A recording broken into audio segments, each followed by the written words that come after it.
और हमारे अजय प्रदास प्रभु को आज उन्होंने हमें वृंदावन के दर्शन कराए। हरि अरे बोल। दिल्ली के। कितना सुंदर श्रृंगार है प्रभु। मुझे दिल्ली के थे। ये दिल्ली के थे? हाँ। अच्छा, ओ सॉरी, बहुत ही सुंदर प्रभु। हरि बोल। दिल्ली के कितना सुंदर श्रृंगार। गौर निताई नरसिंह भगवान राधा गोविंद, बहुत बहुत बहुत धन्यवाद प्रभु। कितना सुंदर। और सभी भक्तों दरबार, को राम दरबार के दर्शन आज राम मंगलवार है, दरबार हनुमान भी, जी के हाँ, दर्शन। राम दरबार, हनुमान दरबार, नरसिंह दरबार, राधा गोविंद, सारे विग्रहों का प्रभु ने आज दर्शन किया। बहुत ही सुंदर कितना सुंदर सजावट थी है। हरि बोल। बहुत बहुत धन्यवाद अजय प्रताप प्रभु को, सभी भक्तों का हृदय से धन्यवाद कीर्तन में भाग लेने के लिए। अभी हम लोग मंगलाचरण करते हैं। ओम अज्ञान तिमिरांधस्य ज्ञानांजन शलाकया चक्षुरुन्मीलितं येन तस्मै श्री गुरुवे नमः। श्री चैतन्य मनोभीष्टं स्थापितं येन भूतले स्वयं रूप कदा मह्यं ददाति स्वपदान्तिकं। वन्देऽहं श्री गुरु श्रीयुतपद कमलं श्री गुरु वैष्णवांच च श्री रूपं साग्रजातं सहगना रघुनाथं वितं तं सजीवं स्वाद्वैतं सावभूतं परिजं सहितं कृष्ण चैतन्य देवं श्री राधा कृष्ण पादान सहगना ललिता श्री विशाखा वितांत च। नम ओम विष्णुपादाय कृष्ण पृष्ठाय भूतले श्रीमते भक्ति वेदांत स्वामिन इति नामने। नमस्ते सरस्वती देवे गौरवाणी प्रचारिणे निर्विशेषा शून्यवादी पाश्चात्य देश तारिणे। वांछा कल्पतरुभ्यश्च कृपा सिन्धुभ्येव च पतितानां पावनेभ्यो वैष्णवेभ्यो नमो नमः।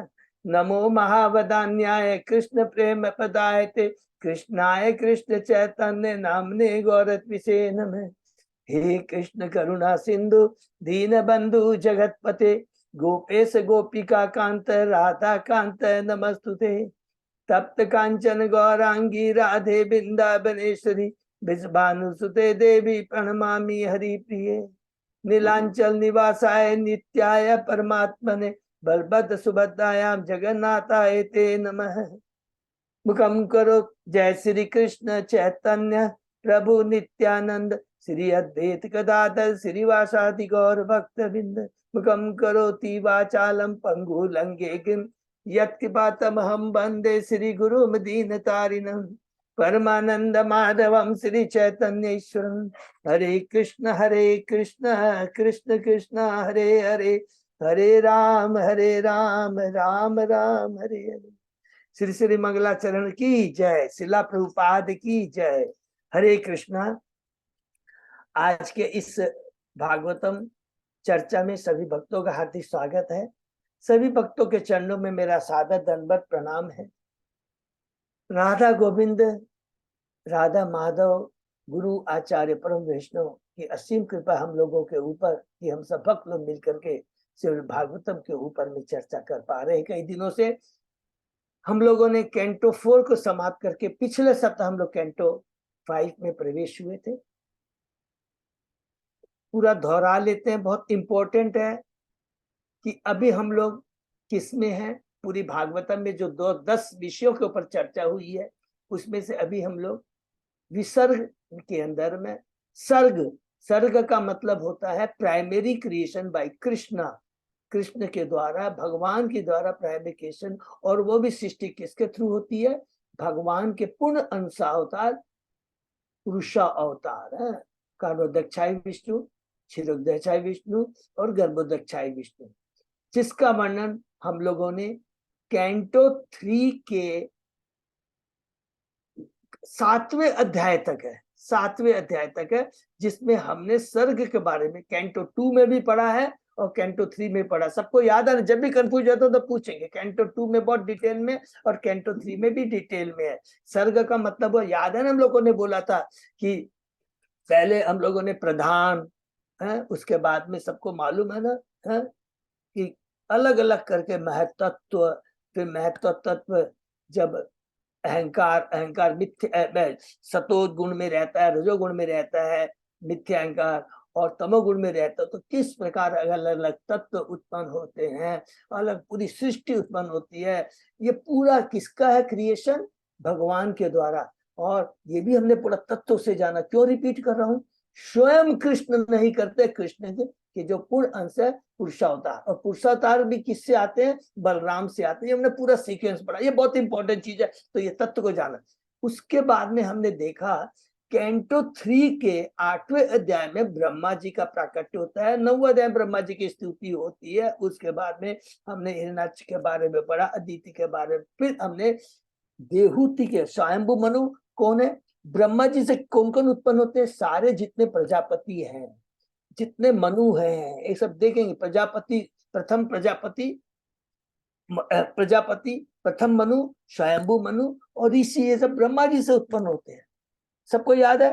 फिर ब्रह्मा जी से जब स्वयंभू मनु का प्रकट होता, उत्पन्न होते हैं, और ब्रह्मा जी का भगवान का आदेश क्या है? सबसे इंपॉर्टेंट चीज याद रखेंगे, ये सब आदेश किसका है? भगवान जी का है। भगवान ने ब्रह्मा जी की सृष्टि की, ब्रह्मा जी को आदेश दिया कि तुम सृष्टि को बढ़ाओ। अब ब्रह्मा जी का कर्तव्य हो जाता है कि सृष्टि को बढ़ाना। अब ब्रह्मा जी क्या करते हैं? हरे कृष्ण हरे कृष्ण, खुश रहे। तो ब्रह्मा जी की कृपा, भगवान की कृपा से ब्रह्मा जी को ज्ञान प्राप्त होता है। फिर ब्रह्मा जी सृष्टि आरंभ करते हैं। प्रथम उनके जो मनु है स्वयंभू मनु है। फिर हमने पढ़ा स्वयंभू मनु का कहां से शुरू होता है? उनकी 5 संतानें हैं, हमने पढ़ा उसी में ही। 3 पुत्रियां हैं, 2 पुत्र हैं, भूलेंगे नहीं। देहूति, आकुति, प्रसूति 3 पुत्रियां हैं। उत्तानपाद और प्रियव्रत 2 पुत्र हैं। तो स्टार्टिंग होता है देहूति से। देहूति के बाद देहूति का ब्याह होता है कर्दम मुनि से होता है, हमने बहुत डिटेल में पढ़ा। और उसके बाद में किस प्रकार ब्रह्म देहूति भगवान की परम भक्त है, और कर्दम मुनि जब उनको छोड़ के चले जाते हैं, माने चले जाते हैं, तो किसको छोड़ के जाते हैं? माँ के, अपनी अपनी पत्नी को किसके संरक्षण में छोड़ के जाते हैं? अपने पुत्र भगवान कपिल के संरक्षण में छोड़ के जाते हैं। बहुत सुंदर है, इतना याद करेंगे। उसके बाद में वो कहती है कि मैं और मेरा की इस कलुषित चेतना से मैं कलुषित हो चुकी हूँ। तब भगवान कपिल उसे ज्ञान देते हैं। वो स्टार्ट शुरू होता है अध्याय 25 से लेकर 33वें अध्याय तक। तो प्रथम स्वयंभू मनु की पुत्री देहूति का हमने डिटेल में किया। फिर हम लोग तुरंत चले आते हैं, समाप्त हो जाता है कैंटो 3, कैंटो 4 में। देखिए कैंटो 3 में भी 2 पार्ट है, कैंटो 4 में भी भगवान की बहुत बड़ी कृपा हमने बहुत है। फिर हम कैंटो 4 में जैसे ही आते हैं, तो चूंकि देहूति का डिटेल में वर्णन हो चुका था, तो संक्षेप में देहूति की माने पुत्रियों के बारे में हमने पढ़ा कि उनकी पुत्रियां कैसे कैसे ऋषियों से उनका ब्याह होता है। फिर उसके बाद में आकुति और प्रसूति के बारे में हमने पढ़ा, और उसके अंदर में हमने पढ़ा, सबसे डिटेल में पढ़ा, किसके बारे में पता? माता सती के बारे में, पार्वती के बारे में पढ़ा, माता सती के बारे में पढ़ा। वो अभी भी पुत्र का वर्णन चलता आ रहा है, याद रखेंगे। 7वें अध्याय तक हमने आकर के देखा भगवान शिव, सती और दक्ष के बारे में, किस प्रकार माता सती, किस प्रकार दक्ष यज्ञ करते हैं और किस शिव का अपमान होता है। माता सती को शिव में संवाद होता है, माता सती को जाने के लिए मना करते हैं, फिर भी वो जाती है, किस प्रकार देह त्याग करती है। फिर ब्रह्मा जी जाते हैं, शंकर भगवान किस पर फिर दक्ष के यज्ञ का विध्वंस करते हैं शंकर भगवान। फिर किस प्रकार ब्रह्मा जी जाते हैं, कैलाश धाम मनाते हैं, शिव जी कृपा करते हैं दक्ष के ऊपर में, धड़क उसको मिलता बकरी का, और यज्ञ संपन्न होता है, और यहाँ समाप्त हो जाता है स्वयंभू मनु की पुत्रियों की वंशा। तीनों के बारे में हमने पढ़ दिया।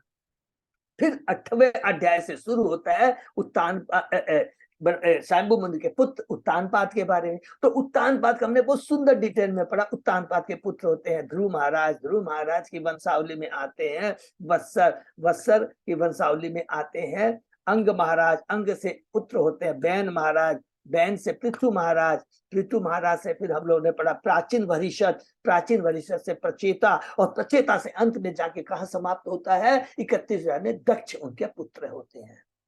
और दक्ष क्या करते हैं? वो तपस्या के लिए चले जाते हैं। अब राज सिंहासन में बैठने के लिए कोई है नहीं। हम तुरंत प्रवेश करते हैं कैंटो 5 में। कैंटो 5 में ही दूसरे पुत्र हैं उत्तानपाद। यहाँ पर उत्तानपाद की वंशावली खत्म होती है, और दूसरे पुत्र होते हैं प्रियव्रत। तो 5वें अध्याय में हम लोग ने प्रवेश किया। पिछले था प्रियव्रत शंभु मनु के दूसरे पुत्र हैं। और वहां पर बहुत सुंदर हम लोगों ने संक्षेप में तो पढ़ लिया था कि प्रियव्रत हैं, किस प्रकार वो राजा बनेंगे, किसके कहने से राजा बनेंगे, और उनके बहिष्मती उनकी पत्नी होती है, उनसे 10 पुत्र होंगे, 3 तो ब्रह्मचारी बन जाते हैं, 7 राज सिंहासन करते हैं, 7 द्वीपों के राजा बनते हैं। और ये 7 द्वीप कौन क्रिएट करते हैं? प्रियव्रती करेंगे। बहुत सुंदर है, दूसरी पत्नी है उनसे महान भक्त होंगे। वो 3 क्या बने थे? मनु बनेंगे, याद है ना? उत्तम है, सबको याद है, उत्तम, तामस और रेवत। ये नोट कर, वैसे सब सामने आएगा तो इतना कोई बात नहीं है। और किस, तो जब प्रियव्रत महाराज के बारे में उनको सुना, प्रियव्रत महाराज के बारे में किसने सुना? परीक्षित महाराज ने सुना। तो हमारा स्टार्ट हुआ था अध्याय 1 कैंटो 5 का। स्टार्टिंग कहां से हुआ था? महाराज परीक्षित सुखदेव गोस्वामी से कहते, क्या कहते हैं? हे मुनि, परम आत्मदर्शी भगवत भक्त राजा प्रियव्रत ने ऐसे गृहस्थ जीवन में रहना क्यों पसंद किया जो कर्म बंधन सकाम कर्म का मूल कारण तथा मानव जीवन के उद्देश्य को पराजित करने वाला है। एक एक चीज को नोट करते जाएंगे।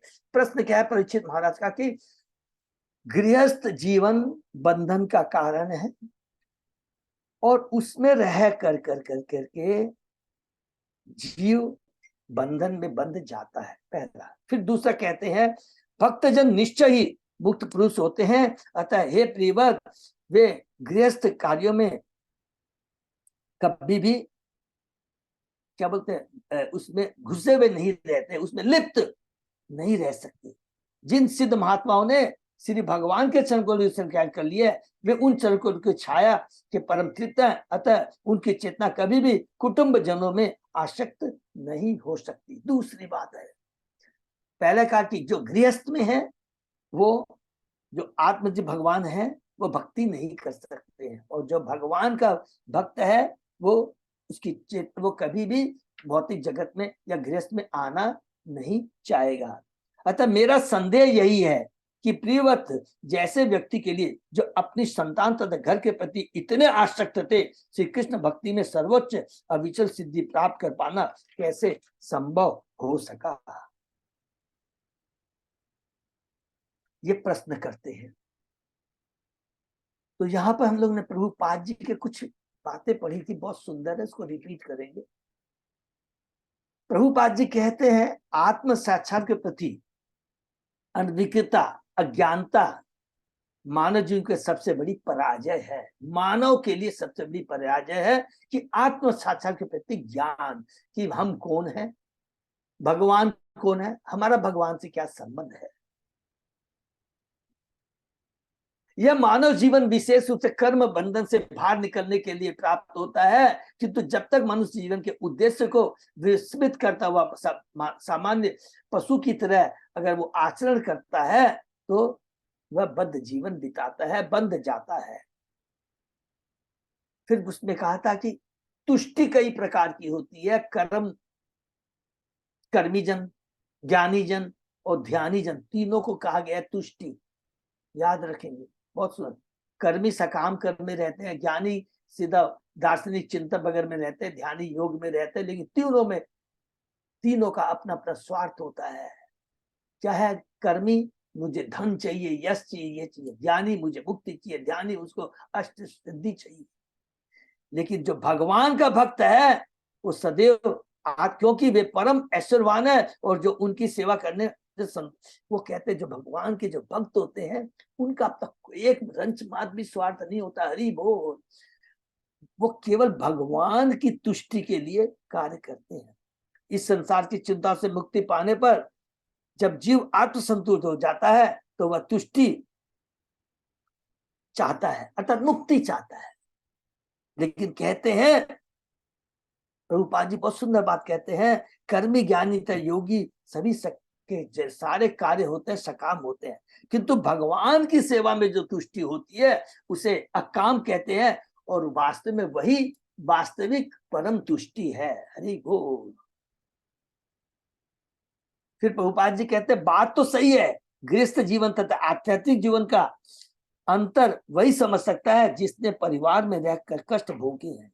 अतः जो एक बार भगवान के चरण कमलों की शरण में पहुंच जाता है वह फिर गृहस्थ व्यापारों के प्रति आकृष्ट नहीं होता। इसको वर्ड को यूज रखेंगे, गृहस्थ व्यापारों में आकृष्ट नहीं होता। प्रभुपाद जी ने कहीं नहीं लिखा, शास्त्र में लिखा कि गृहस्थ आश्रम में नहीं घुसता। क्या लिखा है? गृहस्थ आश्रम व्यापारों में आकृष्ट नहीं होता। क्यों नहीं होता है? कि अगर वो भगवान की भक्ति करता हुआ गृहस्थ जीवन यापन करता है तो वो कभी भी बंधता नहीं है।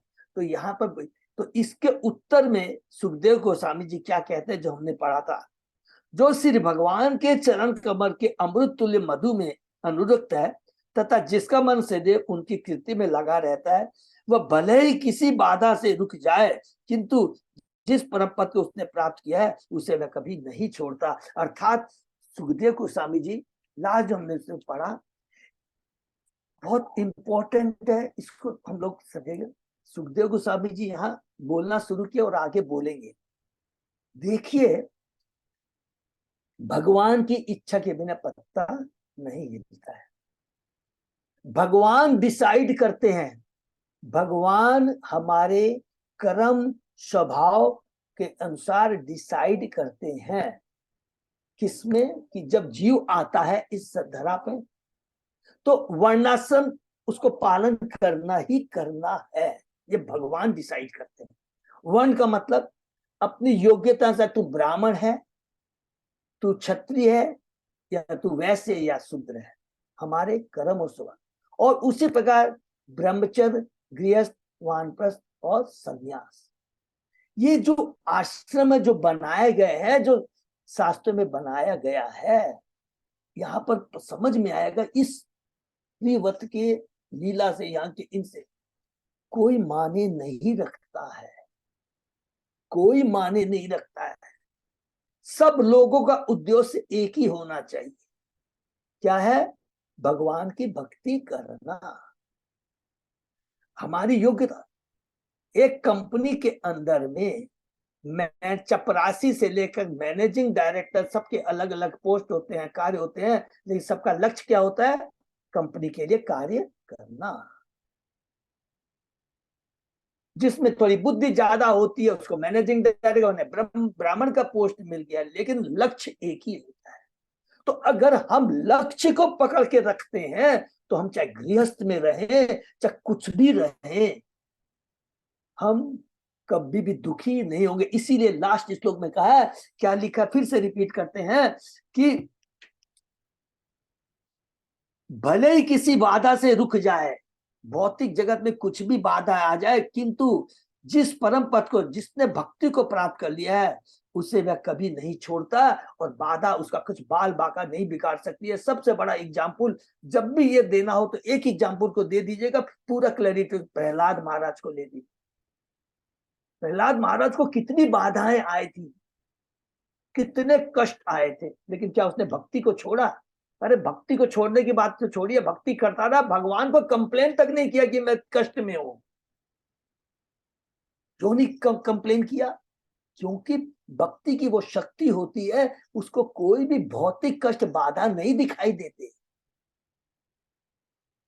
वो इतना भगवान की भक्ति में लिप्त रहता है, उसको समझ में नहीं आता है सुख और दुख क्या। क्यों? हमने पढ़ा है, जो भगवान की भक्ति करता है, परम पद पे पहुंच जाता है, वो इनडिफरेंट हो जाता है फ्रॉम भौतिक एक्टिविटी। मीन सुख दुख, लाभ हानि, जय पराजय, सबसे वो क्या होता है? इनडिफरेंट, उसको फर्क नहीं पड़ता है। यही चीज सुखदेव गोस्वामी पहले श्लोक, सॉरी, सुखदेव गोस्वामी 5वें श्लोक से बोलना शुरू करते हैं और यही बात बताने जा रहे हैं।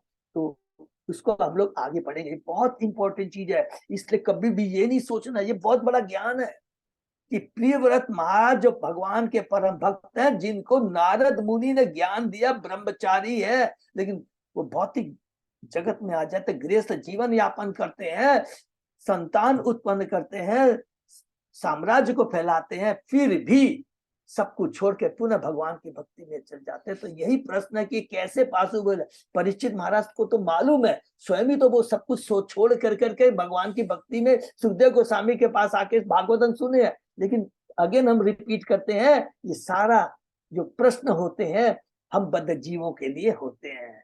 इस चीज को याद रखेंगे। कभी भी ये नहीं सोचना है अरे वो भ्रमित हो गए, परीक्षित महाराज फिर भ्रमित हो गए, नहीं। हम बद्ध जीवों के ज्ञान के लिए, विज्ञान के लिए वो ऐसा प्रश्न करते हैं। उसके आगे सुखदेव गोस्वामी क्या बोलते हैं परीक्षित महाराज को, हम पढ़ेंगे। ओम नमो भगवते वासुदेवाय, ओम नमो भगवते वासुदेवाय, ओम नमो भगवते वासुदेवाय। नारायण नमस्कृत्य नरं चैव नरोत्तमं देवी सरस्वती व्यासं ततो जयम् उदीरे। नष्प्रायेषु अभद्रेषु नित्यं भागवत सेवया भगवती उत्तम श्लोके भक्ति भवति नैष्ठिकी। कृष्णाय वासुदेवाय देवकी नंदनाय च नंद गोप कुमाराय गोविंदाय नमो नमः। आराध्यो भगवान ब्रजेश तनय ततदाम वृंदावनम रमया काचिदुपासना ब्रजवधू वर्गेण्य कल्पिता। श्रीमद्भागवतम प्रमाणम अम्लम प्रेमा पुमर्तो महान। श्री चैतन्य महाप्रभो मतमिदम तत आदरो न पर। हरे कृष्ण कृष्ण कृष्ण हरे हरे, हरे राम राम राम हरे हरे। कैंटो 5 अध्याय 1 श्लोक नंबर 6। प्रभु श्लोक नंबर 6 से है ना? हाँ प्रभु जी। तो 5वां श्लोक बहुत इंपॉर्टेंट है। उसमें क्या बोलते हैं सुखदेव गोस्वामी जी, रिपीट करते हैं। भक्त की भले ही किसी बाधा से उसकी थोड़ी भक्ति रुक जाए, किंतु जिस परम पद को उसने प्राप्त कर लिया, जिसने भक्ति को पकड़ लिया है, उसे वह कभी नहीं छोड़ता। और उसके उत्तर प्रभुपाद जी ने कहता कि भगवान स्वयं घोषित करते हैं कि कौनते प्रति जाने न में भक्त प्रणिशति। मेरे भक्त का कभी विनाश नहीं होता, भक्ति कभी विनष्ट नहीं होती। या वो किसी, हम तो इसकी बात करते हैं, गृहस्थ जीवन की बात करते हैं, जहां लिखा है भगवान का जो भक्त, तो चाहे वो नरक में हो, चाहे पाताल में हो, कहीं भी रहो, वो हमेशा भगवान के बारे में ही चिंतन करता है, भगवान का ही गुणगान करता है। कंडीशन एक ही है, भगवान के आदेश का पालन करना। ये बहुत इंपॉर्टेंट। भगवान ने कहीं नहीं कहा है कि भक्ति करने के लिए तुमको ब्रह्मचारी होना पड़ेगा। भगवान ने कहीं नहीं कहा कि भक्ति करने के तुझे सन्यासी होना पड़ेगा। भगवान ने कहीं नहीं कहा कि तुमको भक्ति करने के लिए ब्राह्मण बनना पड़ेगा, क्षत्रिय वैश्य बनना पड़ेगा, शूद्र बनना पड़ेगा, क्षत्रिय, कहीं नहीं लिखा है भगवान। ये बहुत इंपॉर्टेंट चीज है। भगवान खाली क्या कहते हैं, मेरे आदेश का पालन करना है, और ये आदेश सारों लोगों के लिए एप्लीकेबल हो, चाहे वो ब्राह्मण हो, क्षत्रिय वैश्य हो, शूद्र हो, या वो ब्रह्मचर्य हो। और हम तो देखते हैं, अगर हम खाली ढोंगी पंदी के हिसाब से दिखा दे, नहीं मैंने सब कुछ त्याग दिया, मैं सब त्याग करके जंगल में चला गया, वो सबसे बड़ा ढोंगी है। दिखाता है मैंने सन्यास ले लिया, दिखाता है मैंने ब्रह्मचर्य जीवन दिया, लेकिन मानसिक में, चिंतन में केवल भोग की इच्छा रहती है। ये ढोंगी पना है। और वही एक गृहस्थ है, भगवान को केंद्र में भक्ति करता है, तो गारंटी है कि सदैव भगवान के बारे में चिंतन करेगा, सारे उसके कार्य कृष्णमय होंगे। अम्बरीश महाराज को इसी चीज को जोर देकर कहें कि भक्ति कभी विनष्ट नहीं होती है, चाहे किसी भी आश्रम में रहे। तो वही प्रियव्रत महाराज के माध्यम से हम लोग सीखेंगे। हम लोग श्लोक नंबर 6 शुरू करते हैं। यर्वी बाव है राजन स राजपुत्र प्रियव्रत परम भागवतो नारदस्य चरणो उपसेवय अंजसा अवगत परमाशत तत्वे ब्रह्म सत्रेण दीक्षिष्यमाण अवनीतल परिपालनाय आमनाथ प्रवर गुण गणे एकांत भाजंतया स्वपित्र उपामंत्रितो भगवती वासुदेवेव अव्यधान समाधि योगेन समावेशित सकल कारक क्रियाकलापो ने एव अभ्यनंदत यद्यपि अप्रत्यामना तव्यम तत् अधिक करेण आत्मनो अन्य स्मात अशतो अपि पराभवम अन्वीक्षमान है। देखिए लिखा है, इसका माने प्रभाव, लेकिन कितना सुंदर सुंदर एक वर्ड है। सुखदेव गोस्वामी ने आने कहा, हे राजन, राजकुमार प्रियव्रत महान भक्त थे, क्योंकि उन्होंने अपने गुरु नारद के चरण कमलों को प्राप्त कर दिव्य ज्ञान में उच्चतम सिद्धि प्राप्त की। देखिए ये कितना बड़ा इंपॉर्टेंट है कि किसके निर्देशन में वह भक्ति कर रहे थे? परीक्षित महाराज को सुखदेव गोस्वामी कह रहे हैं, नारद जी के निर्देशन में, नारद जी के चरण कमलों को मैं समर्पित अपनों को किया था और उनसे ज्ञान प्राप्त कर उन्होंने सिद्धि तक प्राप्त कर ली है। परम ज्ञान के कारण वे आत्म विषयों की चर्चा में सदैव संलग्न रहते थे। उन्होंने अपना ध्यान किसी और नहीं मोड़ा, सदैव भगवान के बारे में चिंतन करते थे। इसके बाद राजकुमार के पिता ने आदेश दिया कि वह संसार पर राज्य करने का भार ग्रहण करे। उन्होंने प्रियव्रत को आश्वस्त करना चाहा कि शास्त्र अनुसार यह उसका कर्तव्य है, किंतु प्रियव्रत ने तो निरंतर भक्ति योग साधना में रत रहकर श्री भगवान का स्मरण करते हुए समस्त इंद्रियों को ईश्वर की सेवा में अर्पित कर रखा। अतः पिता की आज्ञा अनुलंघ होने पर भी राजकुमार ने उसका स्वागत नहीं किया। इस पर उन्होंने अपने अंतःकरण में यह प्रश्न किया कि संसार पर राज्य करने के उत्तरदायित्व को स्वीकार के कहीं वे अपनी भक्ति से परामुक्त तो नहीं हो जाए। बहुत इंपॉर्टेंट श्लोक है। हम बद्ध जीव है, हमारे में कोई योग्यता नहीं है डिसीजन लेने की। देखिए कितनी बड़ी बात। तो परम जो आदेश होता है वो सिरोधार्य होना चाहिए। परम आदेश, परम आदेश क्या है? कृष्ण का आदेश है। कृष्ण हमको जो बोलते हैं हमको वो करना है, किंतु परंतु जरा भी इसमें दिमाग नहीं लगाना है। प्रियव्रत के पिता शांभु मनु हैं, वो आते हैं, वो कहते हैं कि देखो तुमको गृहस्थ जीवन यापन करना है, लेकिन प्रियव्रत की इच्छा नहीं होती है, वो कंफ्यूज हो जाते हैं। तो हम लोग तात्पर्य पढ़ते हैं। श्री नरोत्तम दास ठाकुर ने गाया, छाड़िया वैष्णव सेवा निस्तार पाए छे केवा। विष्णु विशुद्ध वैष्णव या गुरु के चरण कमलों की सेवा किए बिना निस्तार नहीं है, कल्याण नहीं है। राजकुमार प्रियव्रत नारद के चरण कमलों की नियमित सेवा करते थे और इस पर उन्हें दिव्य तत्वों का सही ज्ञान सत तत्व हो गया था। सत तत्व का अर्थ है कि प्रियव्रत को आत्मा, श्री भगवान तथा आत्मा एवं श्री भगवान के पास संबंध का ज्ञान था। इसको भी अंडरलाइन कर देंगे, कहीं भी यह नहीं लिखा सतत्व है। सतत्व माने सारे तत्व का, केवल आत्मा का ज्ञान कंप्लीट नहीं है, आत्मा का, भगवान का। भगवान से मेरा क्या संबंध है, ये पूर्ण ज्ञान है। ये बहुत इंपॉर्टेंट चीज है। आत्मा से तथा आत्मा से भगवान के पास संबंध का ज्ञान था। वे इस भौतिक जगत के विषय में तथा ईश्वर से इसके संबंध में के विषय में भी सब कुछ जानते थे। अतः राजकुमार ने ईश्वर की भक्ति में अपने को लगाए रखने का निश्चय किया। जब प्रियव्रत के पिता शांभु मनु ने उनसे संसार पर राज करने के दायित्व को स्वीकार करने के लिए प्रार्थना की, तो उन्होंने उनके इस प्रस्ताव का स्वागत नहीं किया। माने यहाँ लिख रहे स्वागत नहीं किया, इसका मतलब स्टेट में ना भी नहीं बोला, स्वागत नहीं, माने हृदय से नहीं चाहा। यह महान मुक्त भक्त का लक्षण है।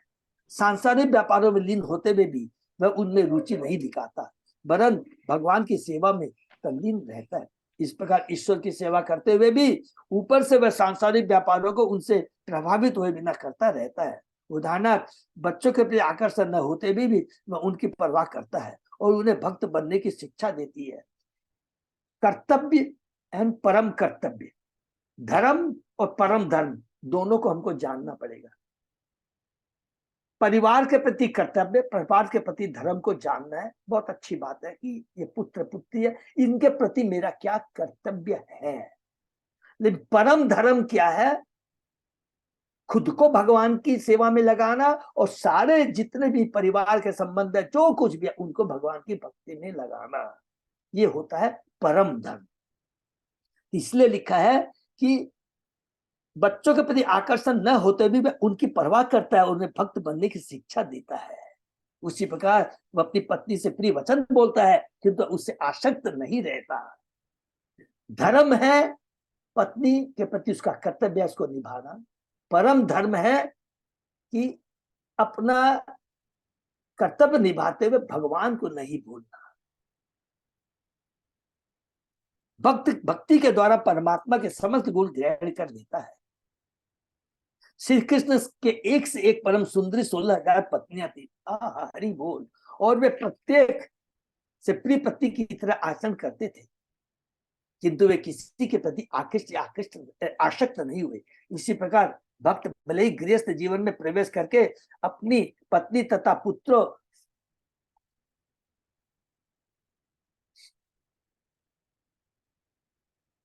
अत्यंत प्यार जताता रहे, किंतु इन कार्यों में वह कभी आसक्त नहीं होता। यह श्लोक बताता है कि अपने गुरु के चरण कमलों की सेवा करने से प्रियव्रत को शीघ्र कृष्ण भक्ति की सिद्ध अवस्था प्राप्त हो चुकी थी। आध्यात्मिक जीवन में अग्रसर होने की यही एकमात्र विधि है। वेदों में कहा गया यस्य देवे परा भक्ति यथा देवे तथा गुरु तस्येते कथिता ही अर्थ प्रकाशन्ते महात्मन।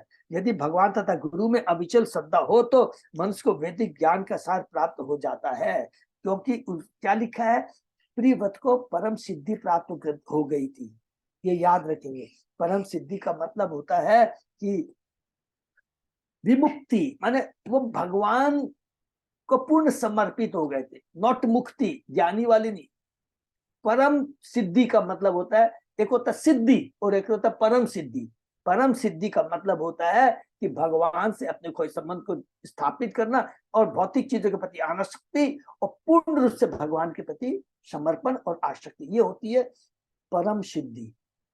ज्ञानी को भी तो सिद्धि मिलती है ना, भौतिक जगत को छोड़ के जाते हैं तो नहीं। परम सिद्धि है भगवान के चरणों में अपने को समर्पित करना, कोई भौतिक आसक्ति न रखना और सदैव भगवान का चिंतन करना और भगवान की सेवा में अपने को अनुरक्त रखना। यदि भगवान के गुरु में अविचल श्रद्धा हो तो मनुष्य को वैदिक ज्ञान के साथ प्राप्त हो जाता है। भक्त ईश्वर का चिंतन करता रहता है, हरे कृष्ण मंत्र का कीर्तन करते हुए उसे कृष्ण तथा हरे शब्दों में तुरंत ईश्वर की समस्त लीलाओं का स्मरण हो आता है। हरि बोल। क्योंकि भक्त का समग्र जीवन ईश्वर की भक्ति में समर्पित रहता है तो वह एक क्षण के लिए भी ईश्वर को नहीं भुला पाता। जिस प्रकार एक सामान्य पुरुष अपने मन को भौतिक गतिविधियों में लगाता है, उसी प्रकार एक भक्त अपने मन को आध्यात्मिक कार्यों में लगाता है। इसे ब्रह्म सत्य अथवा सदैव श्री भगवान का चिंतन कहते हैं। श्री नारद ने राजकुमार प्रियव्रत को इस साधना में पूर्णतः दीक्षित कर दिया था, क्योंकि गुरु की कृपा थी और नारद मुनि परम गुरु है। हरि बोल।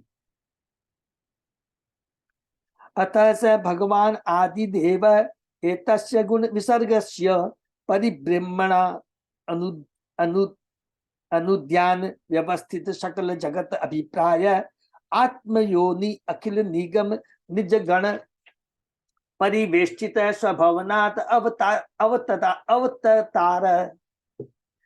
श्री सुखदेव गोस्वामी बोले, इस ब्रह्मांड के आदि एवं सर्वशक्तिमान देवता भगवान ब्रह्मा है, जो इस सृष्टि की समस्त गतिविधियों के लिए उत्तरदायी है। श्री भगवान से प्रत्यक्ष जन्म लेकर वे संपूर्ण ब्रह्मांड के हित को ध्यान में रखते हुए कार्य करते हैं। इसको लाइन अंडरलाइन करेंगे। श्री भगवान से प्रत्यक्ष जन्म लेकर वे संपूर्ण ब्रह्मांड के हित को ध्यान में रखते हुए कार्य करते हैं। और एक चीज और ऐड कर लेंगे, क्योंकि हमने पढ़ा है भगवान से प्रत्यक्ष जन्म लेकर संपूर्ण ब्रह्मांड और भगवान से आदेश प्राप्त करके, जन्म लिया भगवान से, प्रथम जीव है, और भगवान से आदेश प्राप्त कर करके भगवान के आदेशों को ध्यान में रखते हुए सारे कार्य करते हैं। ये बहुत इंपॉर्टेंट है, क्योंकि वे सृष्टि का उद्देश्य जानते हैं। और उद्देश्य क्या है, वो किससे जाना है, उन्होंने भगवान से जाना है। ऐसे परम शक्तिशाली देवता भगवान ब्रह्मा अपने पार्षदों तथा मूर्तिमान वेदों सहित अपने सर्वोच्च लोक से उस स्थान पर उतरे जहाँ राजकुमार प्रियव्रत ध्यान कर रहे थे। हरि बोल। स्वयंभू मनु आए हैं, तो स्वयंभू मनु बोल रहे हैं तुमको गृहस्थ जीवन में प्रवेश करना है, कुछ गोल नहीं पाते हैं, कंफ्यूज हैं। तो उसके बाद कौन आते हैं, ब्रह्मा जी आते हैं। और ब्रह्मा जी का बहुत सुंदर लिखा है कि वो भगवान के प्रथम जीव हैं और हित किसमें, ब्रह्मांड के हित के ध्यान में रखते हुए कार्य करते हैं। ये बहुत इंपॉर्टेंट बात है। लीलाएं करते रहते हैं कि ब्रह्मा जी क्या है, स्वयं उन्होंने भगवान से ज्ञान प्राप्त किया था। हम लोगों ने पूरा पढ़ा है, कैंटो 2 में भी पढ़ा है और कैंटो 3 में भी पढ़ा हुआ है। 90वें अध्याय में जो ब्रह्मा जी स्तुति करते हैं, याद है ना सबको।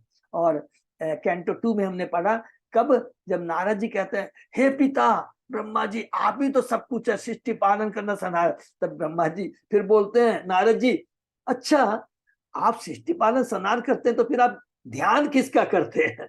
तब ब्रह्मा जी बोले अब तुमने सही बात कही कि मैं ध्यान अपने परम गुरु का करता हूँ, मैं सृष्टि करता हूँ, मेरे तो पिता ब्रह्मा विष्णु जी हैं, उन्हीं का ध्यान करता हूँ और उन्हीं की कृपा मुझ पर है। वास्तु सृष्टि करता तो वही है। और तभी हम लोग स्वर्ग के बारे में पढ़ी थी। तो ब्रह्मा जी को पोजीशन को हमको साधारण नहीं समझना चाहिए। जैसा कि वेदांत सूत्र में व्याख्या की गई, भगवान विष्णु प्रत्येक वस्तु के कारण जन्मांतर से जाता है। चूंकि ब्रह्मा का जन्म भगवान विष्णु से हुआ था, अतः वे आत्म योनि कहलाते हैं। उन्हें भगवान भी कहा जाता है। यद्यपि सामान्यतः भगवान से श्री भगवान विष्णु श्री कृष्ण का बोध होता है। कभी कभी ब्रह्मा, नारद या शिव जैसी महान विभूतियों को भी भगवान कहकर संबोधित किया जाता है, क्योंकि वे श्री भगवान का कार्य करते हैं। इसको भी अंडरलाइन कर लेंगे, क्योंकि वे श्री भगवान का कार्य करते हैं, वे गुरु हैं।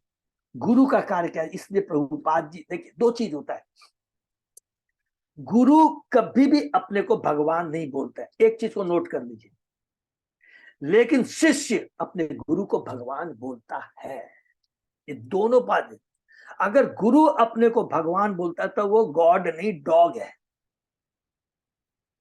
और शिष्य अगर अपने गुरु को भगवान नहीं मानता तो वो शिष्य नहीं है। ये बहुत सूक्ष्म बात है यार। तो ये बहुत इंपॉर्टेंट चीज है। तो श्री भगवान का कार्य करते हैं, क्यों कि जो प्रामाणिक जो गुरु होते हैं, आचार्य होते हैं, वो जो कुछ भी भगवान बोलते हैं as it is, as a postman अपने शिष्य को देते हैं। तो बताइए कि वो भगवान हुए के लिए नहीं, किसके लिए? शिष्य के लिए भगवान हुए कि नहीं? ये बहुत इंपॉर्टेंट चीज है। ब्रह्मा को इसलिए भगवान कहा जाता है क्योंकि वे इस ब्रह्मांड के गौण सृष्टा है। वे सदैव इस विचार में रहते हैं कि इस भौतिक जगत में भोग हेतु आई बद्ध जीवात्मा को किस प्रकार उन्नत किया जाए। हरि बोल। इसलिए वे ब्रह्मांड बने प्रत्येक प्राणी के मार्गदर्शन हेतु वैदिक ज्ञान को प्रशासित करते रहते हैं। वैदिक ज्ञान के दो विभाग किए गए, प्रवृत्ति मार्ग तथा निवृत्ति मार्ग। निवृत्ति मार्ग इंद्र सुख के बहिष्कार का मार्ग है, जबकि प्रवृत्ति मार्ग वह मार्ग जिससे जीवात्मा सुख भोग करने के साथ ही इस प्रकार निर्देशित की जाती है कि वह भगवान के धाम को वापस जा सकती है। हरि बोल। कितनी बढ़िया बड़ी बात लिखी है। प्रवृत्ति मार्ग भी लिखा गया है। ठीक है, तुम भौतिक जगत में भोगना चाहते हो, लेकिन वेद और शास्त्र के अनुसार करना है, जिससे कि तुम सतोगुण लेवल पे पहुंच सको। सतोगुण लेवल पहुंचने पर हमें प्रश्न उठता है, जिज्ञासा आती है। जैसे कहते हैं जीव जिज्ञासा कब तक नहीं कर सकता है? जब तक वो सतोगुणी लेवल पे नहीं आया। मनुष्य जीवन जिज्ञासा के लिए है। तो जिज्ञासा करने के लिए वैसे हमारी पोजीशन भी तो होनी चाहिए। तमोगुणी रजोगुणी जिज्ञासा कर सकता है। तमोगुणी जो नशा शराब में रहता है कभी भी भगवान के बारे में सोच सकता है। रजोगुणी आज मेरे पास इतना, कल इतना होगा, तो उसको बस समय नहीं मिलेगा।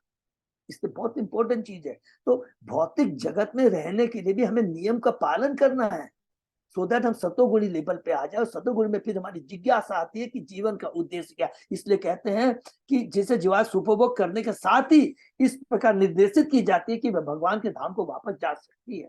तो निर्देशन क्या है? तुम नियमित शरीर को भोगना है, शरीर को हमको अच्छा रखना है, बिल्कुल सब सही बात है। लेकिन लक्ष्य क्या है? शरीर को इसलिए अच्छा रखना है जिससे मैं भगवान की भक्ति करूं। उद्देश्य भोगना नहीं होना चाहिए। उद्देश्य ये होना चाहिए भगवान ने दिया हुआ शरीर है, ये भगवान ने हमें जो मनुष्य योनि दी है, इसका मुझे सदुपयोग करना है। मैं इस तरह अपने जीवन को डिसिप्लिन अनुशासित करूं, हर रूप से, शरीर को ठीक रखने के रूप से, कार्य करने के रूप से, संघ के रूप से अच्छों का संग करूं, अच्छे कार्य करूं, जिससे मैं भगवान से जुड़ सकूं। ये जरूरी है। अतः विभिन्न युगों में ब्रह्मा अनेक मनुओं को यह भार उठाने के लिए बाध्य करते रहते हैं। अनेक मनुओं को यह भार उठाने के लिए बात करते रहते हैं। प्रथम मनु, उनके प्रथम पुत्र, प्रथम मनु है, प्रथम पुत्र चतुष्कुमार, सबको याद है ना? तो क्योंकि उन्होंने तो मना कर दिया था सृष्टि करने के लिए चतुष्कुमारों ने, ठीक है ना? तो यहाँ शांभु मनु को बोलते हैं। तो प्रत्येक मनु के अधीन अनेक राजा रहते हैं जो ब्रह्मा के कार्य को संपादित करते रहते हैं। पिछले विवरण में यह समझा जा सकता कि ध्रुव महाराज के पिता उत्तानपाद ने विश्व का शासन इसलिए संभाला क्योंकि उनके बड़े भाई पिबत प्रारंभ में तपस्या कर रहे थे। देखिए कितनी बड़ी बात लिखा है यहाँ पर।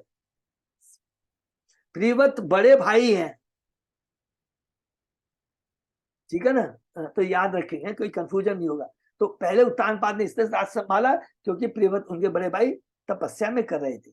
इस प्रकार और अभी हमने क्या पढ़ा है, दक्ष है, दक्ष भी तपस्या में लगे हुए हैं।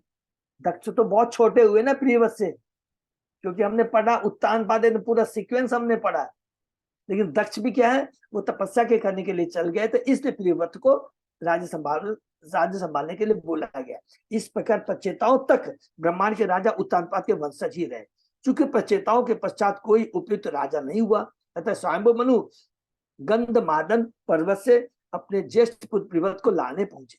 जहां वे ध्यान कर रहे थे, उन्होंने प्रियव्रत से विश्व का शासन संभालने के लिए प्रार्थना की, किंतु जब उन्होंने मना कर दिया तो प्रियव्रत को मनाने के लिए सत्यलोक से ब्रह्मा जी नीचे उतरे। उनके साथ मरीचि, आत्रेय तथा वरिष्ठ जैसे अन्य मुनि भी थे। हरि बोल। वे अपने साथ साक्षात वेदों को भी लेते आए, जिससे प्रियव्रत को विश्वास हो सके कि वैदिक आज्ञा का पालन तथा विश्व शासन का भार संभालना उनके लिए अनिवार्य। इसको नोट कर लेंगे, ये बहुत इंपॉर्टेंट चीज लिखा है कि भगवान का आदेश क्या है। यहाँ पर ये बोलना चाह रहे हैं, स्वयं ब्रह्मा जी आ रहे हैं। ब्रह्मा जी क्या कह रहे हैं, अब आके बताएंगे, अरे ये भगवान का आदेश है, भगवान ने मुझे आदेश दिया था कि तुम विश्व को पूरी जनसंख्या से भर दो। लेकिन इसका मतलब नहीं कुत्ते बिल्लियों से नहीं, संस्कार, गर्भाधान संस्कार के संस्कारी जीवों को दो। और आज के दिन ये बहुत इंपॉर्टेंट चीज है, अगर हम समझे या ना समझे, बहुत इंपॉर्टेंट चीज है। मैंने आचार्य गुरु से भी सुना, बोला कहा कि जब भगवान ने अच्छी धन संपत्ति दी है, सारी व्यवस्था दी है, भक्ति में लगकर उनको संस्कारी संस्थान उत्पन्न करना चाहिए। ये मेरे को सुखदेव राम सुखदास जी की बातें याद आती है, जब मैं छोटे में सुनता था। अरे मूर्खों, तुम लोग ऐसा काम करते हो, मेरे एक या दो, अरे तुमको भगवान ने सारी व्यवस्था दी है, ज्यादा से ज्यादा संतान दो इस जगत को, जैसे कि भगवान की भक्ति जो जुड़े हुए, जैसे कि बद्ध जीवों का, पशुओं का उद्धार कर सके, जो पशु योनि जीवन के। दुर्भाग्यवश वो दिन पर दिन खत्म हो रहा है। और ये गारंटी है कि देखिए कलयुग में आने वाले समय में कौन राज्य करेगा, किसके पास पैसा रहेगा, ये सतह ही हमें समझ में आ रहा है। लेकिन जो वास्तव में बुद्धिमान है, भगवान की कृपा को समझता है, तो उसे ऐसा करना चाहिए, करना चाहिए। हमें भी नहीं मालूम, देखिए कितनी बड़ी बात लिखा है, ज्यादा से ज्यादा संतान, लेकिन कुत्ते बिल्ली वाले नहीं, संस्कारी होने चाहिए, गर्भाधान का संस्कार होना चाहिए। ये भगवान का आदेश है। यही चीज ब्रह्मा जी ये बोलने जा रहे हैं प्रियव्रत को। और वो कहेंगे कि मेरे को भगवान ने आदेश दिया, मैंने तेरे पिता मनु को बोला, शांभु मनु को, और अब भी तेरा भी ये कर्तव्य है। इस श्लोक में स्वभावनाथ सभी महत्वपूर्ण है, जिससे यह सूचित होता है कि ब्रह्मा जी अपने धाम से उतरे। हरि बोल। प्रत्येक देवता का अपना धाम है। देवताओं के राजा इंद्र चंद्रलोक के स्वामी चंद्र तथा सूर्य ग्रह के प्रमुख श्री विग्रह सूर्य के अपने अपने धाम है। देवताओं की संख्या कई लाख है, करोड़ों, 33 लाख करोड़ देवी देवता है ना, हमने पढ़ा। और विभिन्न नक्षत्र तथा ग्रह उनके धाम स्वरूप है। इसकी पुष्टि भगवद गीता में मिलते। जानती देवता देवन, जो देवता की उपासना करते हैं उनके लोगों को जाते हैं। भगवान ब्रह्मा का धाम सत्य लोक अथवा कभी कभी ब्रह्मलोक कहलाता है। सामान्यतः ब्रह्मलोक वैकुंठ जगत का सूचक, ब्रह्मा का धाम सत्य लोक है, किंतु वहां पर ब्रह्मा के निवास करने के कारण कभी कभी इसे ब्रह्मलोक भी कहा जाता है। तो सबसे भौतिक जगत का सबसे उच्च लोक क्या है, हम लोगों ने पढ़ा है 14 भुवन में, सबको याद है ना। उच्च लोक क्या है, ब्रह्मलोक, या उसको सत्य लोक भी बोलते हैं। ठीक है। स तत् तत् गगन तले उडपति इव विवा विमा नावलिभि अनुपथम अमर परिभिड़े अभिपूज्यमान पति पति च बरु यश सिद्ध गंधर्व साध्य चारण मुनि गणे उपगीयमान गंधमादन द्रोणिम अवभाषयम उपसर्प। जो ही भगवान ब्रह्मा अपने वाहन हंस में आरूढ़ होकर नीचे उतरे, तो सिद्ध लोग, गंधर्व लोग, साध्य लोग तथा चारण लोग के समस्त वासी तथा मुनि अपने अपने ज्वानों में उड़ते हुए देवताओं ने आकाश मंडल के नीचे एकत्र होकर उनका स्वागत किया और पूजा की। हरि बोल। विभिन्न लोकों के वासियों से आदर तथा स्तवन पाकर भगवान ब्रह्मा ऐसे प्रतीत हो रहे थे मानो प्रकाशमान नक्षत्रों से घिरा हुआ पूर्ण चंद्रमा हो। तब भगवान ब्रह्मा का विशाल हंस गंधमादन की घाटी में पहुंचा, जहाँ प्रियव्रत बैठे हुए थे और नारद मुनि से उन्होंने ज्ञान प्राप्त किया था। कहाँ पर था, कौन सी घाटी में? गंधमादन की घाटी में। इस वर्णन से ऐसा प्रतीत होता है कि देवताओं के लोगों के बीच नियमित अंतर गृह यात्रा होती है। एक अन्य महत्वपूर्ण बात यह भी प्रकट होती है कि एक ऐसा लोक भी है जो पर्वतों से आच्छादित है, जिनमें से गंधमादन पर्वत एक है। इस पर्वत पर प्रियव्रत, नारद तथा शांभु मनु ये 3 महापुरुष आसीन थे। और उस समय कौन आते हैं? ब्रह्मा जी आते हैं। ब्रह्म संहिता के साथ प्रत्येक ब्रह्मांड विभिन्न लोकों से पूरित है और प्रत्येक लोक का अपना अद्वितीय ऐश्वर्य है। उदाहरणार्थ सिद्ध लोक के सभी वासी योग शक्तियों में अत्यंत सिद्ध है। वे विमानों या अन्य उड़ने वाले यानों के बिना ही एक ग्रह से दूसरे तक उड़ान भर सकते हैं। सबको याद आ रहा है ना सब किसकी बात? अष्ट सिद्धि की बात कर रहे हैं। योगी इन अष्ट सिद्धियों को प्राप्त कर सकता है। सबको याद है ना? अनिमा लगिमा है, सबको याद है।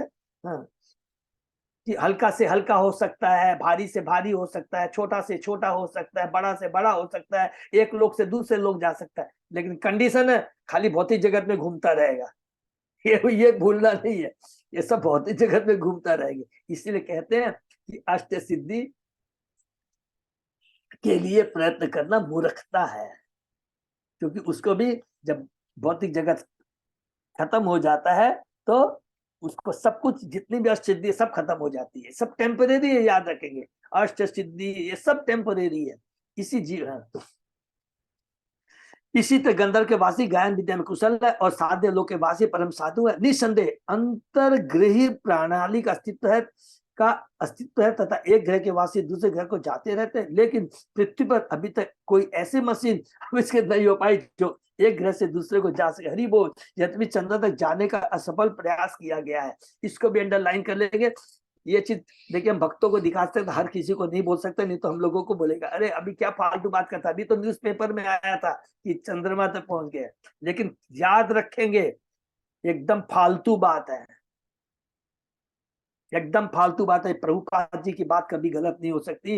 यद्यपि चंद्रमा तक जाने का असफल प्रयास किया गया है, सब याद है, ठीक है ना? तत्र वा एनम देवर्षि हंसयायन पीतरम भगवंतम हिरण्यगर्भम उपलभमान सहसो एव उत्थाय अर्हन् सह पिता पुत्राभ्याम अवहित अंजलि उपतस्थे। नारद मुनि के पिता भगवान ब्रह्मा इस ब्रह्मांड के परम पुरुष। हरि बोल। नारद मुनि के पिता। नारद ने जो ही विशाल हंस को देखा वे तुरंत समझ गए कि भगवान ब्रह्मा आ रहे हैं। अतः वे शांभु मनु तथा अपने द्वारा उपदेशित किए जाना उनके पुत्र प्रिय सहित अविलंब खड़े हो गए। तब उन्होंने हाथ जोड़कर आदरपूर्वक भगवान की आराधना प्रारंभ की। देखिए कितना एक एक शिक्षा मिलती है। हमने सब जगह पढ़ा है, जब भी गुरु आता है, आचार्य आता है, इवन देखिए हम लोगों ने पढ़ा है कि प्रचेता जंगल में रहते हैं और उस समय कौन आते हैं? नारद जी आते हैं। तुरंत आते खड़े होते हैं, फिर क्या करते हैं? उनका सम्मान करते हैं। फिर क्या पूछते हैं? आपको यहाँ आने में कोई तकलीफ तो नहीं हुई? ये हमारा बहुत बड़ा कर्तव्य है। इतना करने से ही गुरु की कृपा आरंभ हो जाती है। याद कीजिए, हमको गुरु की कृपा लेना पड़ता है। त्वदिति परिपालेन परिप्रश्नेन सेवया। गुरु के पास जाना, उनको पूर्ण रूप से समर्पित करना, और इसको करने से क्या होता है? स्वतः ही गुरु की कृपा जागृत होती है। ये कभी नहीं सोचेगा गुरु नहीं दिया। भगवान की कृपा, गुरु की जो कृपा वो स्वतः ही जागृत होती है। उसके लिए हमें जो भगवान और वेदों के जो आदेश है उसको पालन करना पड़ता है। इसलिए गीता का ये 34 श्लोक बहुत इंपॉर्टेंट है। त्वदिति परिपातेन परिप्रश्नेन सेवया। अगर हम सोचेंगे कि हम बहुत इंटेलिजेंट है, जाके खाली गुरु से प्रश्न करेंगे सब ज्ञान प्राप्त हो जाएगा, 0/100 मतलब 0% भी हमको ज्ञान नहीं मिलेगा। ज्ञान का मतलब क्या हुआ? वो ज्ञान जो हमारे चेतना को परिवर्तित कर सके, कलुषित चेतना को शुद्ध कर सके। बहुत इंपॉर्टेंट है। तो क्या लिखा? ब्रह्मा जी स्वागत करने, उनका सम्मान करने के तुरंत शांभु मनु तथा उनके पुत्र सहित खड़े हुए। भगुना अपि भारत तत् उपनीत अरण सुक्त वाकेन अतितराम उदित गुणगण अवतार सुजय प्रिय व्रतम सदय हास अवलोक इतिह उवाच। हे राजा परीक्षित,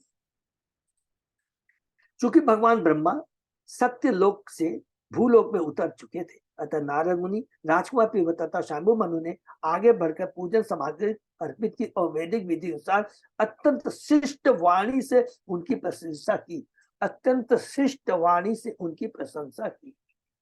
तब आदि पुरुष ब्रह्मा प्रियव्रत पर सरल मंद मुस्कान युक्त दृष्टि डालकर उनसे इस प्रकार बोले। देखिए, हमें गुरु की कृपा है, नहीं तो गुरु बोले तक गा नहीं। ये हमेशा याद रखेंगे, ये बहुत इंपॉर्टेंट चीज है। गुरु के पास हम जाते हैं, जब तक गुरु की कृपा नहीं होगा गुरु दिव्य ज्ञान दे ही नहीं सकता, देगा ही नहीं, आएगा ही नहीं उसके हृदय। कई बार होता है, कई बार हो सकता है आजकल गुरु हो सकता है फॉर्मेलिटी के लिए बोल सकता है, ठीक है ये, लेकिन हृदय से ज्ञान कब आएगा? जब हम गुरु को प्रसन्न करेंगे। ये याद रखें। प्रियव्रत से भेंट करने के लिए ब्रह्मा जी सत्यलोक से नीचे उतरे, जिससे यश होते कोई अत्यंत गंभीर प्रयोजन था।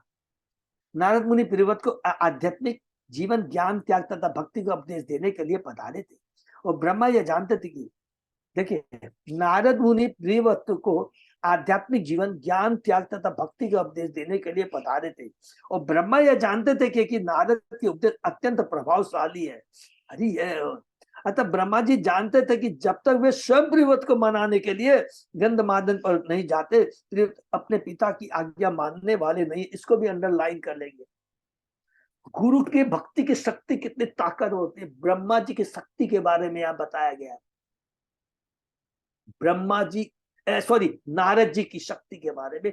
नारद जी भगवान के परम भक्त हैं, और भगवान ने, ब्रह्मा जी ने ही नारद जी को कहा है कि तुम भक्ति का प्रचार करो, लोगों को करो।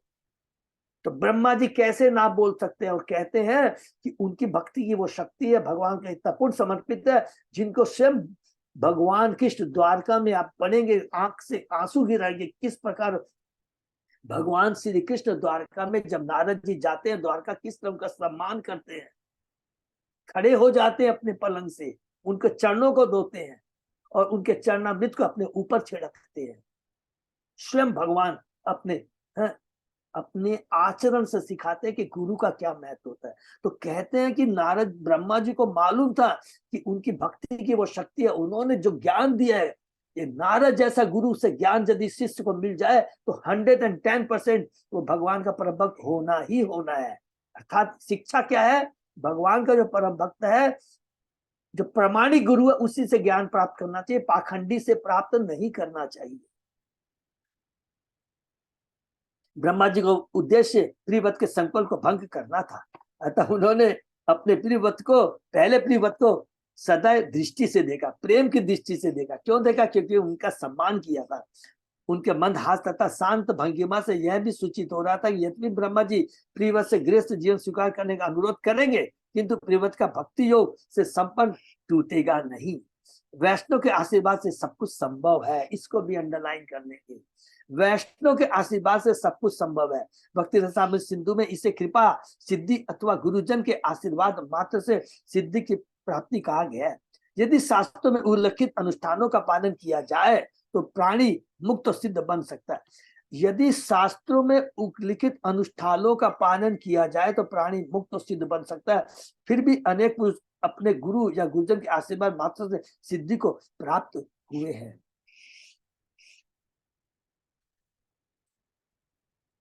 केवल गुरु के आशीर्वाद मात्र से सिद्धि को प्राप्त हुए हैं। प्रियव्रत भगवान ब्रह्मा के पौत्र थे, और जैसा कि कभी कभी पौत्र तथा पिता में हंसी हंसी में स्पर्धा होती है, इस प्रसंग में प्रियव्रत ध्यान करने के लिए दृढ़ प्रतिज्ञ थे, जबकि ब्रह्मा जी उन्हें ब्राह्मण या शासक बनाने पर तुल गए थे। अतः ब्रह्मा की सदैव मुस्कान का अभिप्राय था, हे प्रियव्रत, तुमने संकल्प लिया है कि गृहस्थ जीवन स्वीकार नहीं करोगे, किंतु मैं तुम्हें विश्वास दिलाने पर तुल गया हूं कि तुम्हें स्वीकार करना होगा।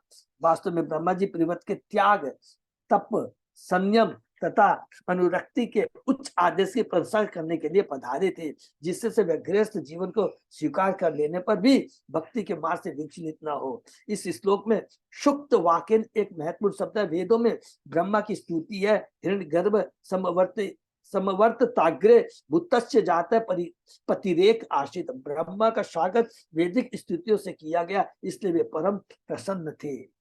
हरि बोल। तो यहाँ पर विराम देते हैं।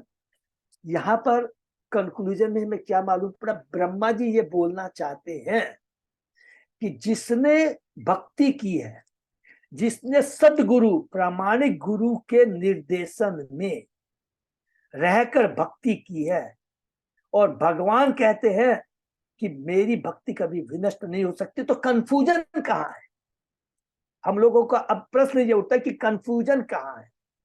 जिसने परम सिद्धि प्राप्त कर लिया, जिसने अपने को पूर्ण रूप से भगवान को समर्पित कर लिया है, जिसने ये जान लिया है कि हम आत्मा है, भगवान के अंश है, भगवान हमारे पिता है, और उनकी भक्ति करना ही जीवन का परम लक्ष्य है, और अगर हम वो कार्य कर लेते हैं, उसके बाद में हम किसी भी अवस्था में रहे, चाहे गृहस्थ में रहे, चाहे वानप्रस्थ में रहे, संन्यास में रहे, भक्ति कभी भी नहीं छूटेगी। यही चीज ब्रह्मा जी बोलने जा रहे हैं प्रियव्रत को।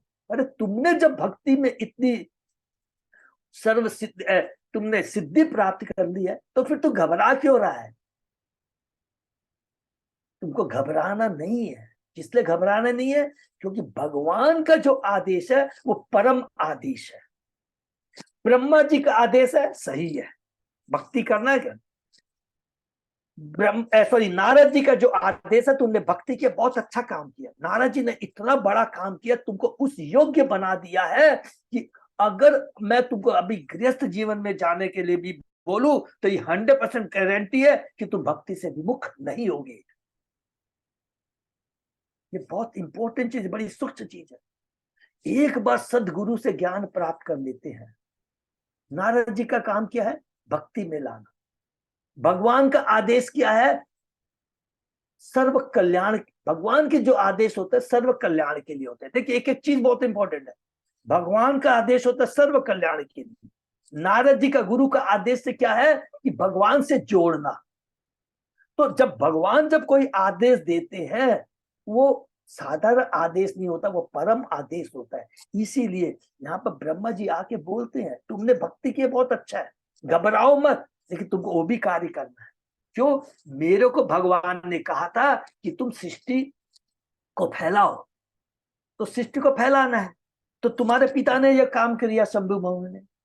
अब तुमको जब बोला जा रहा है, तुम जब भक्ति कर रहे थे तब तक तेरे को डिस्टर्ब नहीं किया, तुम्हारे छोटे भाई उत्तानपाद ने सारा काम किया। अब चूंकि वहां कोई नहीं है, अब तुमको गृहस्थ जीवन में आकर करके संसार को कृष्ण में संतान देना बहुत जरूरी है। इसलिए याद रखेंगे, इसका मतलब क्या हुआ, सब नोट कर लेंगे। आचार और प्रचार।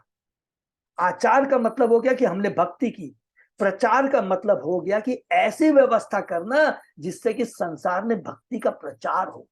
तब जब कोई योग्य योग्य संतान ही नहीं रहेगी तो प्रचार किसको करोगे? और प्रचार कौन करेगा? ये बड़ा तत्व सूक्ष्म ज्ञान है। इसीलिए भगवान इसलिए कहते हैं भगवान के जो आदेश होते हैं परम कल्याण के लिए होते हैं, उसमें परम लक्ष्य होता है। तो यही चीज बताने जा रहे हैं। इसलिए हम लोग के लिए शिक्षा यह है कि गृहस्थ जीवन बहुत अच्छा जीवन है। कल युग में तो बहुत स्पेशली गृहस्थों को प्रभुपाद जी ने उत्तर कहा, गृहस्थ जीवन सबसे सेक्योर्ड बोलता, सुरक्षित जीवन है।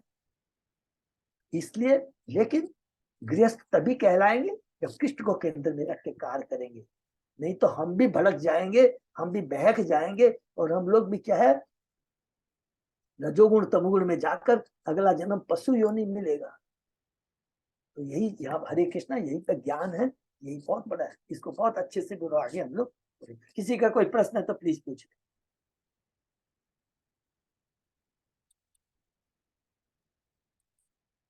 Thank you so much.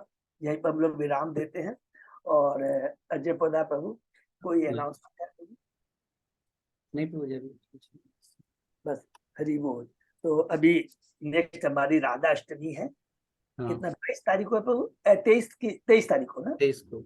इसको राधा अष्टमी सभी भक्तों से प्रार्थना है कि बिना राधा रानी की कृपा के कृष्ण नहीं मिल सकते, बिना बलराम के बिना कृष्ण नहीं मिल सकते, बिना गुरु के बारे में कृष्ण नहीं मिल सकते। नारद जी ने तैयार किया प्रियव्रत को, तो बहुत इंपॉर्टेंट, गुरु का कितना महत्व है?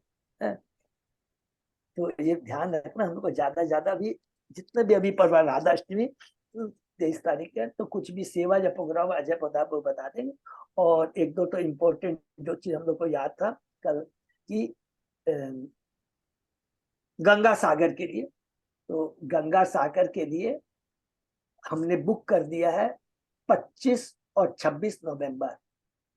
और जो कुछ वक्त यदि जाना चाहते हैं 27 नवंबर तक, मैंने मॉर्निंग में स्नान कर करके, जैसे अजय प्रताप प्रभु ने बताया था, वो स्थान बहुत पवित्र, माने अच्छा, उस दिन का स्थान बहुत ही उत्तम है। तो सुबह सुबह 27 तारीख को स्नान करके आ सकते हैं। उस दिन क्या है प्रभु जी 27 तारीख को? माता जी कार्तिक पूर्णिमा कार्तिक पूर्णिमा का स्नान है और भीष्म पंचक चलता रहेगा, बहुत इम्पोर्टेंट है।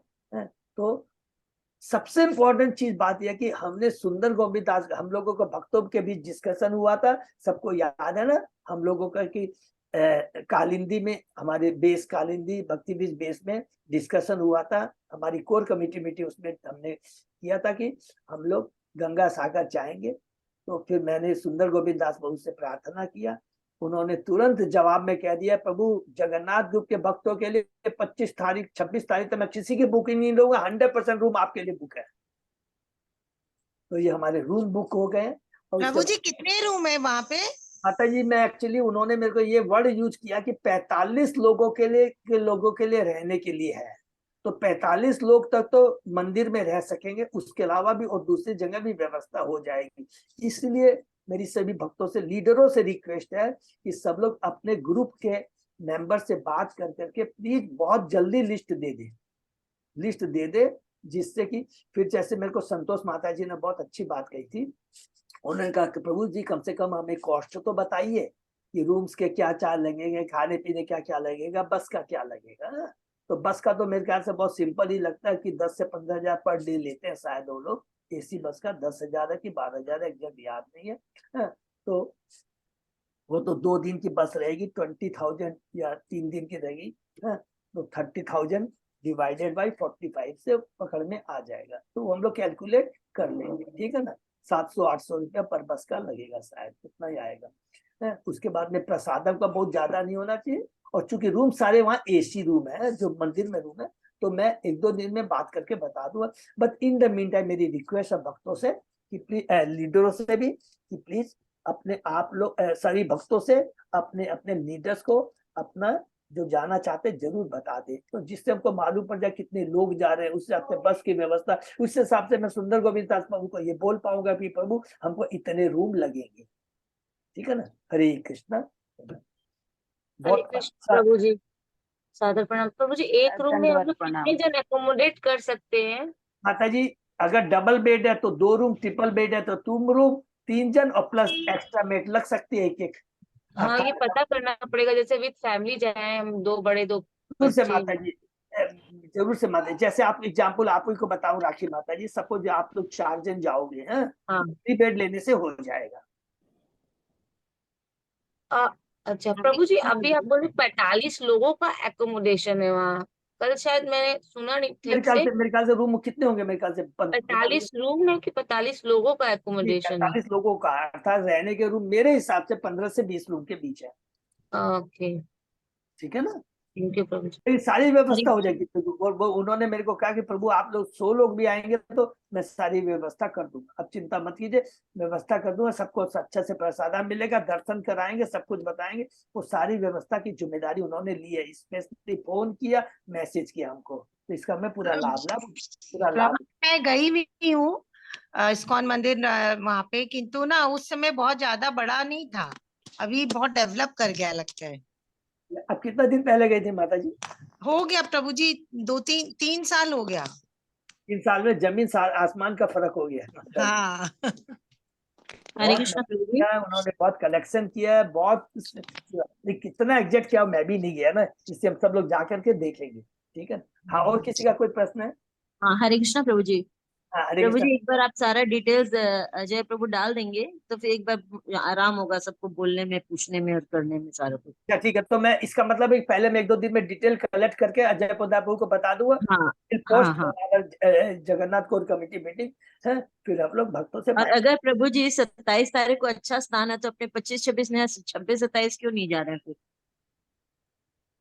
माता जी इसका कारण बताओ, बहुत अच्छा प्रश्न है, लेकिन इसका उत्तर मैं आपको दे रहा हूँ। 27 तारीख को वर्किंग डे है, तो हम लोग को क्या है, सुबह अच्छा। सुबह स्नान करके हम लोग स्टार्ट कर सकते हैं ना, तो आके अपने काम में भी लग सकते हैं ना, हाँ हाँ हाँ हाँ। ये कारण। और ठीक है। 27 तारीख को आराम से चलेंगे, वहाँ पहुंचेंगे, ठीक ठीक ये ठीक कारण है माता जी, और दूसरा कारण नहीं। और अपना रूम से चार्जर भी खाली 2 ही दिन के ही लगेंगे, है कि नहीं? ठीक है। हाँ ठीक है, ठीक है। चार्जर भी, ये भी नहीं कोई एक्स्ट्रा लग रहा, रूम चार्ज है नहीं लगेगी, है ना? ठीक है प्रभु। अरे प्रभु थैंक 27 को रुकेंगे तो रिटर्न कैसे होंगे फिर? है प्रभु, 26 को रुक जाएंगे, सुबह 27 को रिटर्न होंगे तो रिटर्न कैसे होंगे? बस रहेगी?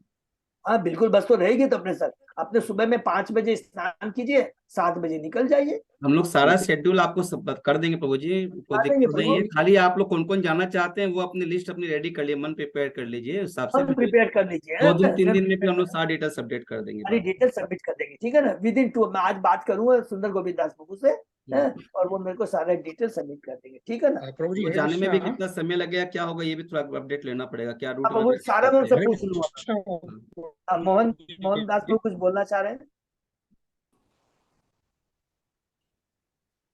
हाँ प्रभु जी, मैं बहुत दिन पहले गया था तो क्या बोले जितना प्रभु, आपकी आवाज सुनाई बस नहीं से दी। उतरना पड़ता है। एक मिनट प्रभु जी, एक मिनट। अभी सुनाई पड़ रहा है? आप हरे सुनाई कृष्णा। दी। हाँ बोलिए। आपको एक जगह में उतरना पड़ेगा, काकद्वीप हो सकता है जगह का नाम है, वहां ओके से स्टीमर लेना पड़ता है।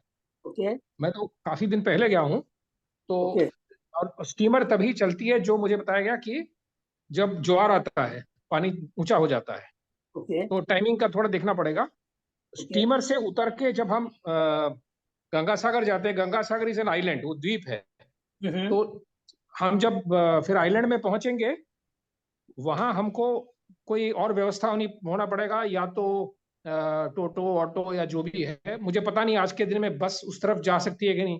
फिर तो बड़े बोट पे बस को चढ़ाना पड़ेगा, पता नहीं वो सिस्टम है कि कृष्णा नहीं। प्रभु जी, मैं गई थी नामखाना होके, तो वहाँ स्टीमर से जब हम चेंज किए थे तो वहाँ आगे गाड़ियां खड़ी रहती है बहुत सारी, और हाँ वो वही तो। सागर आपको ले जाती नहीं, है, बहुत गाड़ियों को फास्ट तो रहती है। बुक करना पड़ता है, गाड़ियों को नहीं, बुक वो करना रहती है वहां पड़ता है।